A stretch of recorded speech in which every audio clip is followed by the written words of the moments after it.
If you have some data in your Excel worksheet that you'd like to bring over, there's a couple ways I want to show you how you can do it. Actually, it's the exact same ways as we covered in the previous training video on inserting a table from Word, and in this example it's going to be from Excel. So let's go ahead and minimize this down to the taskbar. So you can see on the desktop I've got my Excel workbook. Double click to open it up, and there's my data.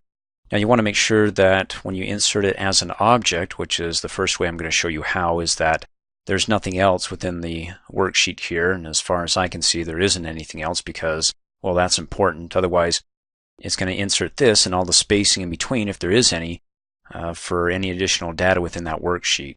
So there you go. Let's go ahead and close out. Go back down to the taskbar to restore the program. Let me go ahead and click in the table, and then of course click on the border, hit the delete key to get rid of that. And then, well, I can get rid of the content box, click on the border of it, hit the delete key, and that's fine. And then to go ahead and insert it as an object, come up here, click on the Insert tab, go to the text group, and there it is. And if you're curious about what an object is, you can see that embedded objects or documents or other files you have inserted into this document. Instead of having separate files, sometimes it's easier to keep them all embedded in a document. So instead of having them linked up, which you can do, and I'll show you that in just a second, that if you embed them in here, then it's just one file. But if you have them linked, well, it's going to be linked to that other document or Excel workbook or Excel file. That if you move that around, it may get lost and it won't update when you make any changes in that workbook to update it in here in the PowerPoint presentation. So to go ahead and insert it as an object embedded, let's go ahead and click on it. And then we want to create it from a file because the file's out there on the desktop. So go ahead and click on Browse and come over here in the navigation pane, select Desktop, and then over here, there it is, Ghost Hunting Income, the workbook. Double click, or the file that contains a spreadsheet that makes up a workbook. And then you get the option to link it, which I won't do now. And you can also display it as an icon. Let's go ahead and click Okie dokie, keep it simple.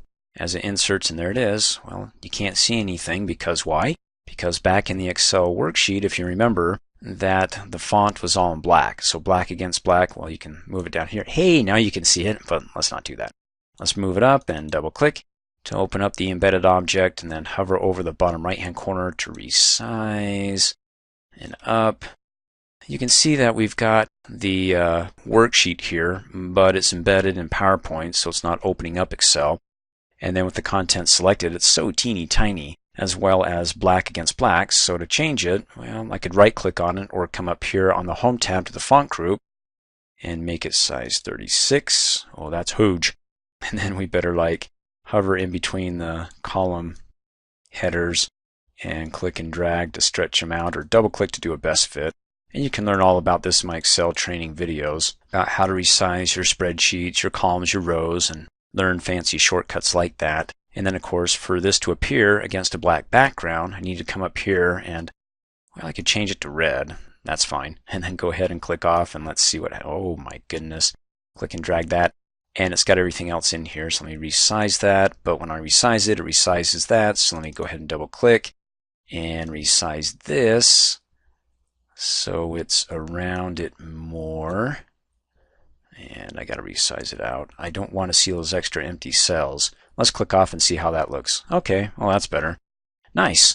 So you can do it that way, or let's go ahead and, yes, delete it and do it again, only this time let's link it.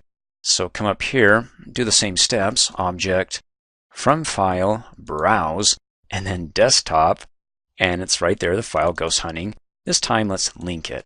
So any changes that I make in the Excel workbook will actually update here. So let's go ahead and click Okie dokie. And then double click, and it opens up, because it's no longer an embedded object, it's linked. It opens up the actual Excel file here, the worksheet, and in which case we need to change the colors, right? Because, you know, black, we can make it red, and then change the font size to, let's do 36 again, and then double click in between the column headers really fast, and at the very end to resize it. Click Save, and then close out, and does it update? Oh, it does. That's nice. And then let's resize it just a little bit, shrink it down. So you can either double click to open it up and edit it, or right click on it. And if any changes have been made and it's not updating, you can say update it in case if somebody made changes to, you know, the numbers here in quarter 1 or quarter 2. Right click on it again, And then the link worksheet, you can edit or open it or even convert it. When you convert it,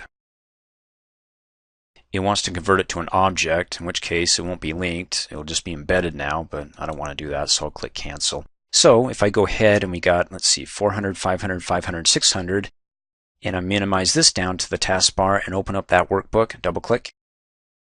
So somebody else is in here working on it saying, you know what, let's do 700K. Yeah. And then hit enter and they save it and they're done with the work. Will it update 700K? Close out of it. Let's go ahead and restore the program. And it's not showing it here, so right click, since we already have it open, and update the link. Hey, there we go. And then it looks like we got great job for one. Let's go ahead and undo that. And it got cut off because when I updated it, it looks like it just pulled in that part. So great job for the first half of the year. In any case, that's what happens when I right click to update the link. You may get some kickbacks depending if the data is too big or if you need to go back and resize it. So you may run into some issues there. How about if we go ahead and resize it here and double click, let's go back to it. Well, there we go. That's the problem.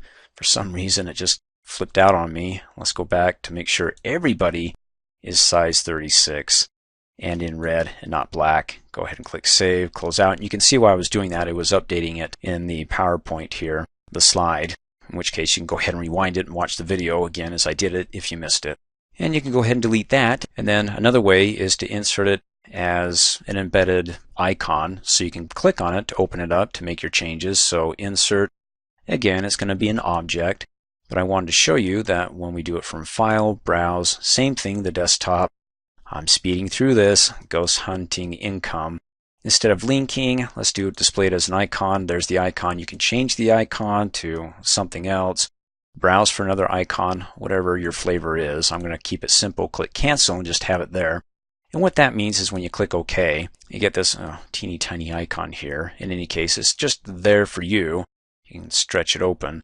And well, you can see it's got the name of the file, well, the program, Microsoft Excel Worksheet. Let's go ahead and move it up. So you can go ahead and double click on that and have access to it during the presentation to double click to open this up, as long as that file that you linked it to is on your computer. And then you can show them, hey, I'm going outside of PowerPoint to show you in Excel all the things here because, you know, PowerPoint can only do so much as far as a spreadsheet goes, where, hey, this is actually a spreadsheet, Excel, that we can do a lot of things in here that we can't do in PowerPoint. So when you're done with your presentation in Excel, you can close out and zip back into here and go on to the next slide and finish your presentation. So you can do it that way. Let's delete that. Or finally, let's go ahead and minimize that down to the taskbar and open up the Excel file and select everything and do a simple copy and paste. So go ahead and Control C to copy and then go back to our PowerPoint. And then right click and you get your pasting options. You can use destination styles, keep the source formatting, red, embed it, so you can go ahead and make changes as an embedded object here, or as a picture, or keep text only. So if I just go ahead and say let's keep source formatting and click and drag that up and then resize that down.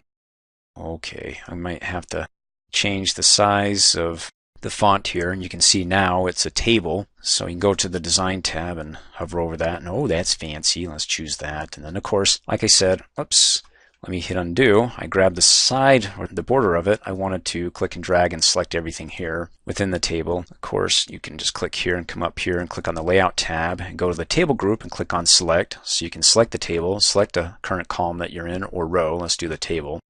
So it selects the entire table. And you know that it's selected because you can't select anything else unless you click off somewhere. Then you get select options again to select the entire table. And then we can go to the Design tab. Let's keep the font, the colors. Let's go to the Home tab and change the size. Yeah, okay, that gets pretty big, about 32. In any case, you know how to go ahead and clean it up.